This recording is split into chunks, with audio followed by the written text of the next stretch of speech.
গতকাল বিকেলে কামারহাটি থানা গোপন সূত্রে অবৈধ আগ্নেয়াস্ত্র সম্পর্কে একটা খবর পায়। খবর পাওয়ার সঙ্গে সঙ্গে কাজে নেমে যায় এবং সেটা জানতে পারে কি যে পিওটা আছে ওই পিওটা খর্দা থানা অন্তর্গত। সঙ্গে সঙ্গে খর্দা থানাও যুক্ত হয়ে যায় এটা নিয়ে, আর কামারহাটি এবং খর্দা থানা একটা জয়েন্ট রেডিং টিম গঠন করা হয়।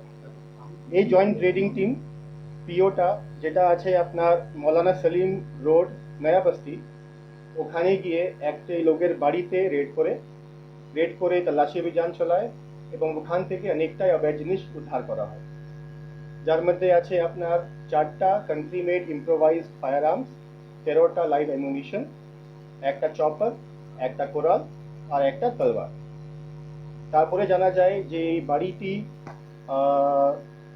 এক লোক আছে নঈম আনসারি এলিয়াস নেপালি, ওর বাড়ি আছে এবং ওর পজিশনে এইসব জিনিস ছিল। রাতভর ধরে দু থানায় এই নঈম আনসারিকে ধরার চেষ্টা করে এবং সকালে নঈম আনসারি এলিয়াস নেপালিকে ধরে ফেলে। ও কি রেড চলাকালীন পালিয়ে যায়? রেড চলাকালীন ও ছিল না ওখানে। আর তারপরে কেস করা হয়, কেস করে সঙ্গে সঙ্গে অ্যারেস্ট করে সকালে অ্যারেস্ট করে ওকে কোর্টে পাঠানো হয়। কোর্ট থেকে আমরা লন্ডন কোর্ট থেকে আমরা 10 দিন পিসি চেয়েছিলাম, আমরা 10 দিন পিসি পেয়ে গেছি। এখন আমাদের পিসিতে জাস্ট সবাই ঢুকলো, আমরা তদন্ত করে দেখব কি এই ঘটনার সঙ্গে কোথায় থেকে আর্মস নিয়ে এলো, কারা দিল, কেন এর কাছে আর্মসটা রাখা ছিল, আর এবং কারা কারা এর সঙ্গে যুক্ত আছে। ইন্টারোগেশনে কি বলেছে, কে দিয়েছে বা? এখন আমরা কিছু করতে পারিনি, সকালে অ্যারেস্ট হয়েছে, পিসিতে পাওয়ার করে দিয়েছিলাম, এখন জাস্ট আপনার সামনেই সবাই ঢুকলো। আর্মসের পাশাপাশি ভজালি, তরোয়াল এগুলো কি কাজে লাগে? সেটাই আমরা জিজ্ঞেস করবো ডিউরিং পিসি পিরিয়ড কিসের জন্য এইসব ছিল। বাড়িতে একটা ঝোলা ছিল, ঝোলার মধ্যে রাখা ছিল। কিছুদিন আগে রওড়া থানায় দুষ্কৃতীকে আটক করে জিজ্ঞাসাবাদ করে, তার করে কি খবরটা পাওয়া গেছে? কামারহাটি একজনকে রওড়া থানা, এটা কামারহাটি থানা পেয়েছে। সোর্স ইনপুট আমরা জেনারেলি শেয়ার করি না, এটা করা উচিত নয়। গতকাল আজ সকালে অ্যারেস্ট করা হলো ধানতল মোড় থেকে। সেটাও আমরা খুঁটিয়ে বের করছি।